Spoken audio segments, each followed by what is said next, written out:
filles et célébrée chaque 11 octobre de l'année. Elle vise à mettre en lumière le droit des filles et obstacles auxquels elles sont confrontées comme le mariage précoce, la violence et le manque d'accès à l'éducation. Cette journée sert à plaider pour leur autonomisation et à encourager des actions pour garantir leur bien-être, leur épanouissement. Dans ce journal, vous suivrez le message de la ministre du Genre, Famille et Enfants. Ça sera tout pour les titres. Encore une fois de plus, bonjour et bienvenue à toutes et à tous.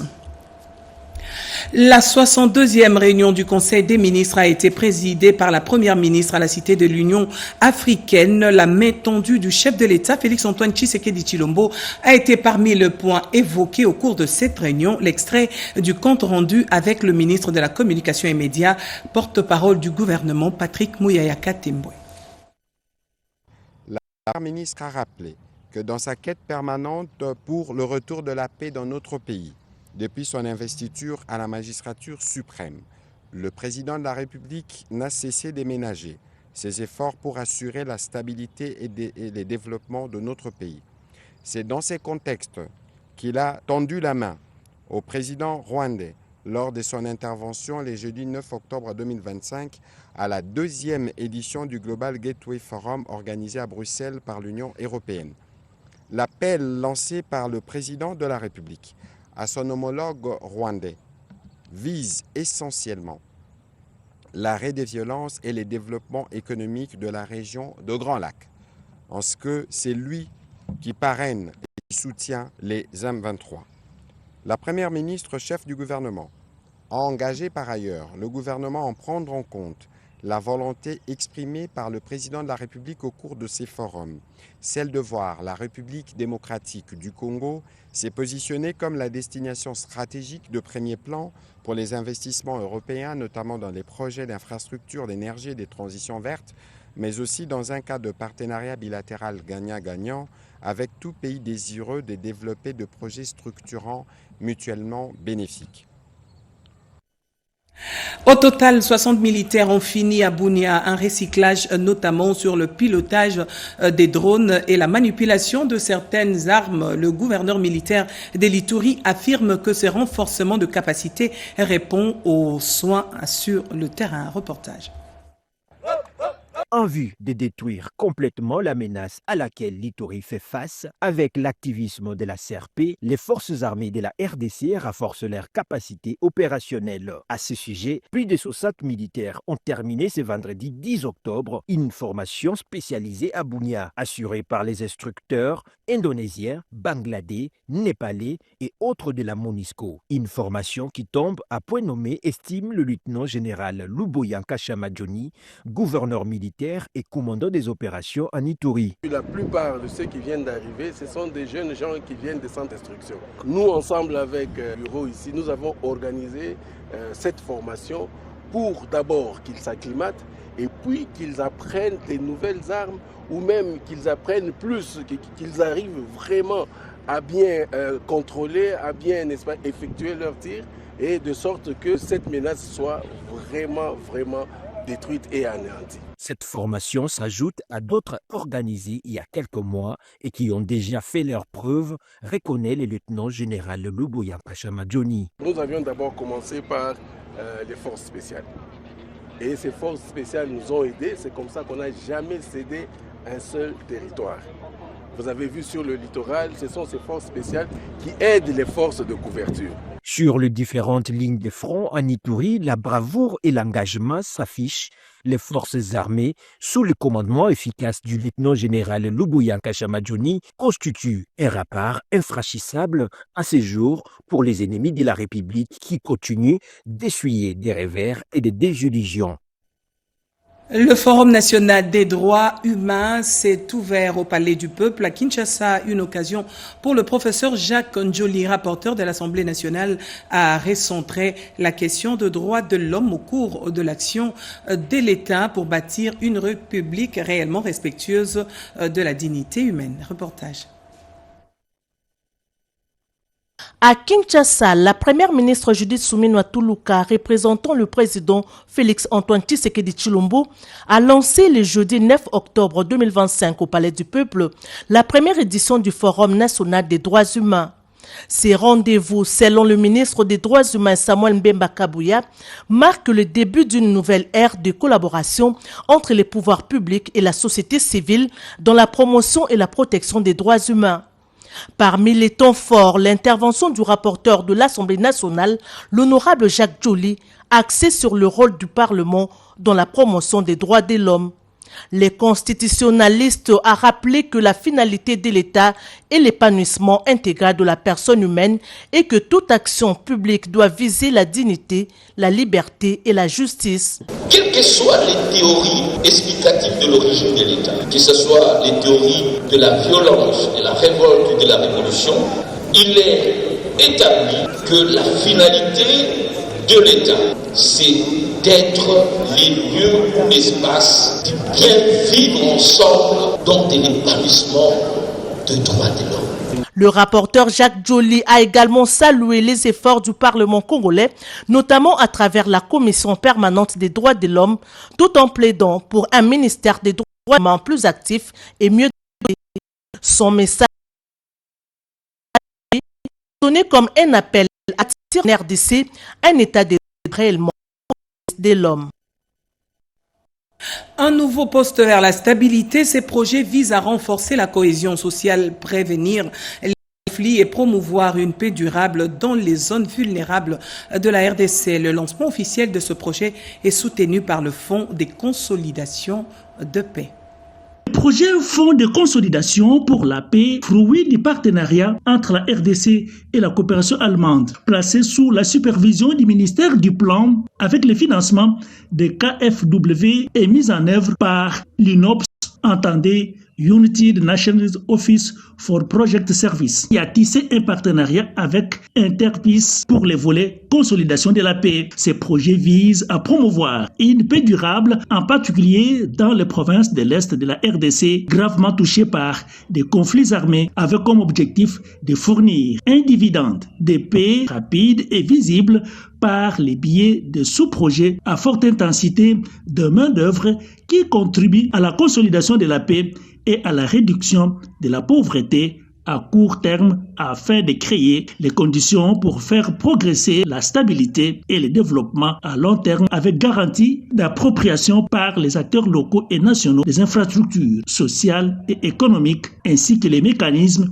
et les processus de paix. Au regard du contexte et la situation qui prévaut dans l'Est de la RDC, ces projets se proposent de soutenir et accompagner les bénéficiaires dans l'amélioration de leurs conditions de vie socio-économique en créant des infrastructures économiques qui facilitent leur accès aux services sociaux et à des opportunités d'activité génératrices de revenus dans l'amélioration de l'accès dans les secteurs productifs tout en mettant l'accent sur l'agriculture durable. Ces projets cherchent également à saisir l'opportunité d'inclure les femmes et les jeunes dans le processus de transformation de la communauté. Le Fonds de consolidation pour la paix et la prévention de la violence juvénile sont les deux composantes que comportent ces projets. La première composante sera mise en œuvre à l'est du pays, principalement dans les provinces de l'Ituri, Nord Kivu et Sud Kivu, tandis que la seconde va se dérouler à Kinshasa.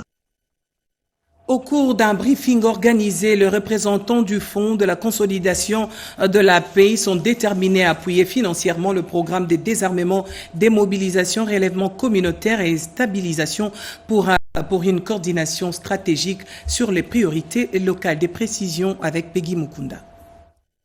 Il vient de plaider pour un alignement stratégique de priorités nationales dans la mise en œuvre des projets de réinsertion et de relèvement socio-économique des ex-combattants dans la province de Tanganyika.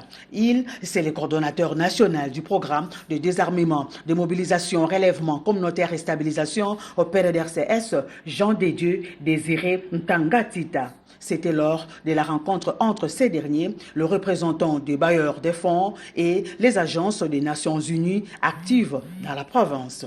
Elle visait à partager des informations structurées sur l'état d'avancement des programmes en cours et à renforcer l'alignement stratégique des parties prenantes autour des priorités gouvernementales. Un engagement salué par les patrons du PDDRCS pour le soutien du Fonds pour la consolidation de la paix, PBF, sur le processus de réinsertion des ex-combattants, de stabilisation communautaire et de promotion de la cohésion sociale. Il a également souligné que le PDDRCS bénéficie d'une instruction présidentielle claire visant à renforcer les synergies avec le programme de développement local des 145 territoires PEDEL, autre stratégie du gouvernement en congolais.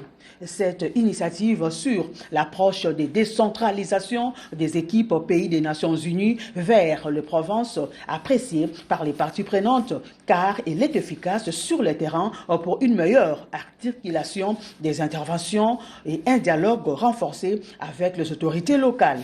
À l'issue de la rencontre, le PBF a réaffirmé son engagement à accompagner activement la mise en œuvre des priorités du gouvernement congolais, en particulier dans le cadre du PDDRCS et du PEDEL 145 territoires. Les leaders religieux de la coalition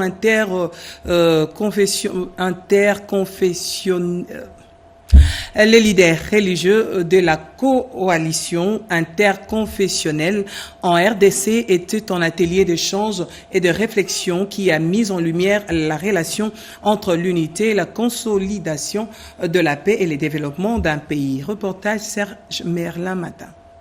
Cette journée d'échange et de réflexion a eu pour objectif de promouvoir l'unité et les valeurs de cohabitation pacifique au sein des communautés. À cela s'ajoutent les rôles clés que jouent les religieux et leurs institutions dans la prévention et la résolution des conflits à travers le pays. Au cours de leurs échanges fructueux, le coordonnateur national, la coalition interconfessionnelle pour la paix en RDC, l'archevêque Jérémy Ndjondou, a mis un accent particulier sur la réconciliation et la nécessité de mettre fin à la division, de consolider la paix en RDC. Nous voulons qu'un Congo soit un seul pays, une seule patrie. Nous n'allons pas céder à la division. Nous sommes là pour travailler, pour restaurer la paix dans notre pays et réconcilier les acteurs politiques, religieux, toutes les couches de la population, nous puissions parler un même langage. Lors de cette rencontre d'échange et de réflexion axée sur la paix et l'unité, les discussions ont pu se dérouler dans une atmosphère positive et respectueuse. Comme annoncé dans le sommaire, aujourd'hui 11 octobre, le monde entier célèbre la journée de la fille en RDC. La ministre de Genre, Famille et Enfants, Micheline Ombaye, a adressé un message à la population congolaise. On l'écoute. Chers compatriotes, mesdames et messieurs, très chères filles, le 11 octobre de chaque année, notre pays, la République démocratique du Congo, célèbre la journée internationale de la jeune fille. Cette journée, ainsi proclamée par les Nations Unies dans sa résolution 66/170, n'est pas pour nous un moment de festivité, mais un moment de réflexion et de questionnement sur la condition de la jeune fille, suivant les thèmes internationaux promulgués. Pour cette 13e édition, le thème international retenu par les Nations Unies est « Les filles, moteur de changement de première ligne à cas de crise ». De ce thème international, nous avons retenu les thèmes nationaux suivants. Éducation de toutes les filles au numérique, gage du développement de la RDC. Ce thème nous invite à réfléchir et à nous questionner sur la participation des filles dans les décisions qui les concernent, sur leur autonomisation et sur l'investissement dans leur éducation comme actrices de changement pour briser les cycles de la discrimination, réduire les violences et éradiquer la pauvreté. Cela ne doit pas aller sans le soutien et la collaboration des parents, des familles, des prestataires de soins, des garçons, des hommes et de la communauté tout entière. Ce thème nous invite à réfléchir sur l'investissement social, économique et politique la jeune fille en vue de sa participation dans la résolution des cas de crise et dans le développement du pays.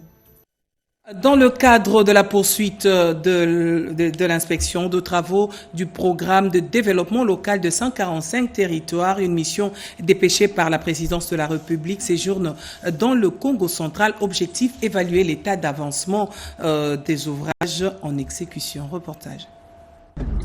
La visite du conseiller spécial du chef de l'État en charge du programme de développement local de 145 territoires, l'ingénieur Dieudonné Tchakambila dans le territoire de Mwanda et Banzangungu sonne comme un signal fort. La vision du développement à la base prend corps loin des discours dans les actes concrets. Des écoles modernes, des centres de santé aux normes, des bâtiments administratifs fonctionnels, ces infrastructures témoignent d'un tournant dans la manière de penser le développement local. Et pour les populations longtemps oubliées des grandes politiques publiques, ces chantiers représentent bien plus que du béton. Ils sont le symbole d'une justice sociale retrouvée, d'un État qui se rapproche enfin de ses citoyens. Sensibiliser les parents, qu'ils comprennent que c'est l'heure du jour. L'école secondaire, ça va venir. Je vous assure, dans le PDL, le président tout prévu. Le président tout prévu. Ce n'est qu'une question de temps. Ouais. Le Congo est vaste. Il a commencé par les écoles primaires. Il va ajouter encore des écoles primaires. Ça va venir. Ce qui est fait n'est pas suffisant. Le président va ajouter. Mais au-delà de l'enthousiasme, cette tournée d'inspection est aussi un moment de vigilance. Les ouvrages doivent être livrés dans le délai, respecter les standards et surtout être mis au service pour répondre aux vrais besoins des communautés. Le PDL 145 territoires n'est pas une simple opération de communication, c'est un engagement politique et social, un contrat de confiance entre l'État et son peuple. Et dans le territoire comme Mwanda ou Banzangungu, l'heure est désormais à la concrétisation. Cap sur la province du Lualaba, à Dilala, la bourgmestre Françoise Mangweji a lancé les travaux du pont reliant la commune de Manika à celle de Dilala. Objectif, pallier aux difficultés liées à la traversée de côté qui jusqu'à présent était un parcours de combattants. Ricardo Bambeka nous en dit plus dans ce reportage. Le bulldozer s'active. Les engins omniprésents sur l'axe devant relier les communes de Manika et Dilala. Le génie de l'entreprise commis à l'exécution de ces travaux sont à pied d'œuvre. Les lits des rivières sont curés et les voies d'évacuation des eaux sont aménagées. Le responsable du chantier est optimiste quant à l'évolution du chantier. Nous sommes en train de procéder au terrassement. Dès que nous finissons le terrassement de ce côté-là, on vient directement ici, là précisément à la rivière pour faire le tirage. Parce qu'on doit faire le tirage en amont pour permettre à ce que le lut et les fonds de la rivière soient un peu élargis et puis approfondis pour que lorsqu'il y a de pluie, enfin que la population de notre côté ici puisse bénéficier d'une sécurité. Donc ce sont des travaux que nous sommes en train de faire. Mais j'espère que nous arriverons à faire ça d'ici 2 ou 3 mois. Donc ça va aller.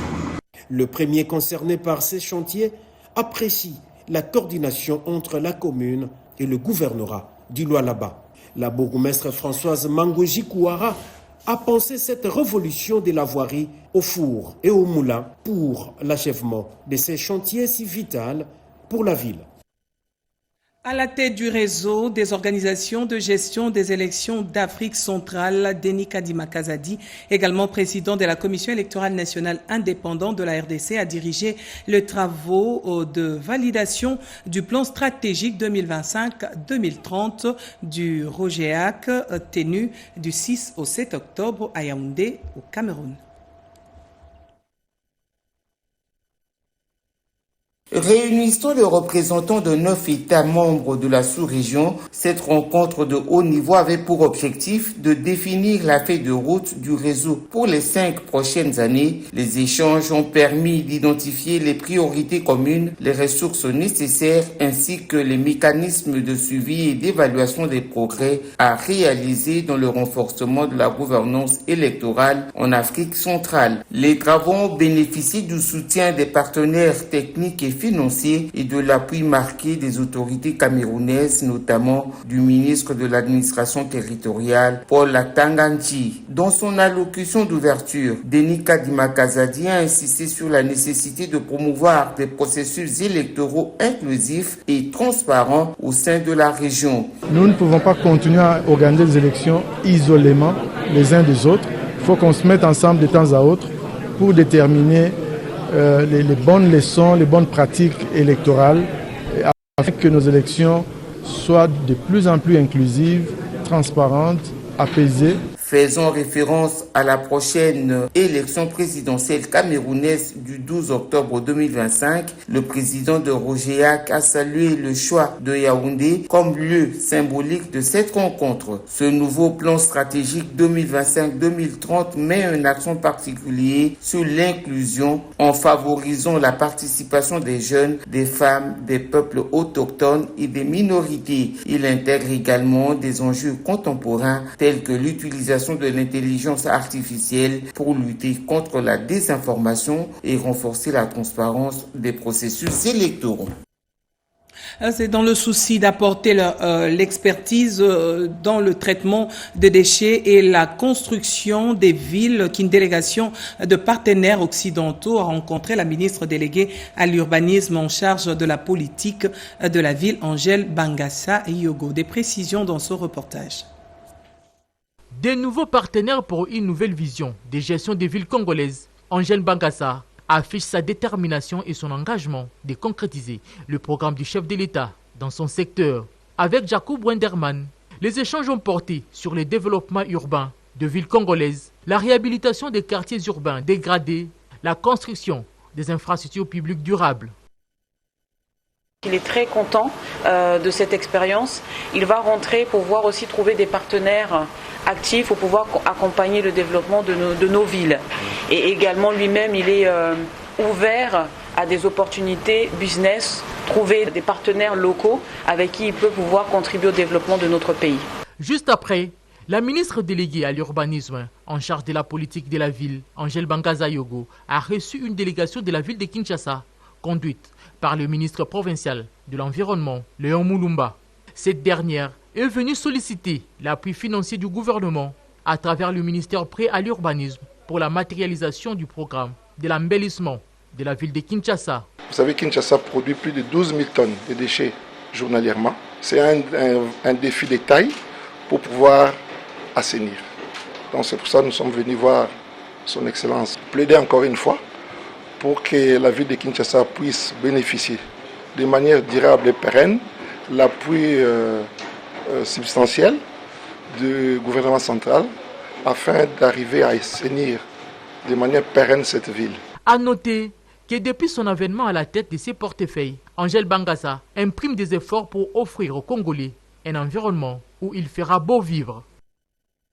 Le nouveau directeur général de la CADECO tient à matérialiser l'inclusion financière ensemble avec l'intersyndicale, impérativement étendre tout le coin de la République en vue de servir le maraîcher, les agriculteurs et les producteurs qui sont exclus de l'inclusion financière. Une mission d'envergure que la nouvelle direction est appelée à mener. Anastasie Doumbou. Cette concertation entre les comités de gestion de la Caisse d'épargne du Congo et l'intersyndicale est dictée par les soucis de promouvoir l'inclusion financière en République démocratique du Congo. Le directeur général de la CADECO ambitionne d'améliorer le fonctionnement, l'efficacité et la crédibilité de cette importante entreprise du portefeuille de l'État en vue d'une transformation des défis en opportun. Célestin Moukeba. Ces partenariats entre les staffs dirigeants et les syndicalistes ainsi scellés va aboutir au renforcement de la gouvernance et à corriger les dysfonctionnements internes. Maître Tati Kitoko Freddy Serge. L'intersyndicale a salué la promesse tenue du président de la République Félix-Antoine Tshisekedi Tshilombo d'installer à la tête de la CADECO des experts de la banque, mettant ainsi fin à une période d'amateurisme qui avait lassé les agents. Cette nomination est perçue comme un triomphe de l'expertise sur l'inertie. Nous avons tendu notre main d'association pour que nous puissions travailler main dans la main et s'assurer que l'institution CADECO retrouve sa place. Et nous sommes fiers de piloter cette réforme. Et remercions le chef de l'État pour la confiance qu'il a témoigné à notre endroit. Et je comprends que vous avez fait le plaidoyer. Donc je note qu'il y a une réponse et des attentes de la part et de la population et du gouvernement et du président de la République qui nous a placés. C'est une page d'espoir et de relance qui s'ouvre pour la CADECO SA, l'unique banque commerciale de l'État congolais.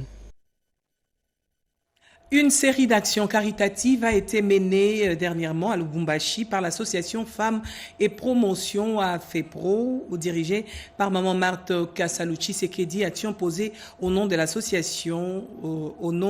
l'association par Noëlla Lolampeti, secrétaire exécutive nationale de la FEPRO, accompagnée de la présidente provinciale Mireille Inyanda. L'association Femmes et Promotion AFEPRO, dirigée par Maman Marthe Kassalu Tshisekedi, a démontré sa solidarité envers les forces armées de la République démocratique du Congo et leurs familles à travers une série d'actions caritatives significatives. La délégation conduite par la secrétaire exécutive nationale, Mme Noëlla Lola, et accompagnée de Mme Mireille Mianda, bourgmestre de la commune Kampemba et présidente de l'AFEPRO, a sillonné plusieurs sites pour apporter son soutien. La première étape de cette journée a conduit la délégation au camp Kimbembe où l'AFEPRO a pensé aux enfants orphelins des militaires. Maman de la République, elle m'a dépêché de venir très rapidement apporter les cahiers, les nécessaires pour que ces enfants puissent aussi intégrer le milieu scolaire et terminer leur année en bonté. Le périple humanitaire s'est poursuivi à l'hôpital militaire Camp Major Vangou. Là, l'association a fait un don mixte comprenant du matériel médical et des produits de première nécessité. De lits et matelas pour enfants et adultes ainsi que des lits d'accouchement ont été remis pour améliorer les conditions d'hospitalisation. La délégation a également offert des vivres et non-vivres, notamment des sacs de farine, de l'huile et du riz pour ne citer que cela. Le colonel Mukendi Patrice, responsable de l'hôpital, a exprimé sa profonde gratitude aux donateurs. Cette initiative de l'association Femmes et Promotion AFEPRO, dirigée par Maman Marthe Kassalu Tshisekedi, souligne l'engagement continu de l'association envers les couches vulnérables de la société et ceux qui servent la nation, démontrant que le soutien social est un pilier essentiel de son action. Décédé le 1er septembre 2025 à Kinshasa, c'est aujourd'hui 11 octobre que sera mis en terre le professeur émérite Paul Malembeta Mandiang, patriarche et l'un des pères fondateurs de l'ISTI IFASIC, aujourd'hui UNISIC. Hier vendredi, il a reçu les hommages au cours d'une séance académique dans l'enceinte de cet alma mater, une cérémonie qui a connu la présence de plusieurs personnalités scientifiques, étudiants et autres. Parmi le fruit de l'UNISIC, l'on compte le ministre de la Communication et Médias, Patrick Mouyaya Temboui. La République démocratique du Congo a rendu un vibrant hommage au professeur Paul Malembeta Mandiang, figure emblématique de médias et père fondateur de l'enseignement en sciences de l'information et de la communication dans les pays. Décédé le 1er septembre 2025 à Kinshasa, à l'âge de 88 ans, il laisse derrière lui un héritage intellectuel inestimable. C'est à l'Université des sciences de l'information et de la communication UNISIC, ex-IFASIC, dont il fut fondateur en 1973, que la cérémonie d'hommage a eu lieu. Devant la communauté universitaire et scientifique, le professeur Jean-Marie Vianney Longonia, secrétaire général académique de l'UNISIC, devant la communauté universitaire et scientifique, Le professeur Jean-Marie Vianney Longonia, secrétaire général académique de cet alma mater, a retracé la vie du patriarche, tandis que les recteurs, professeur émérite Jean Kambaï Boacha,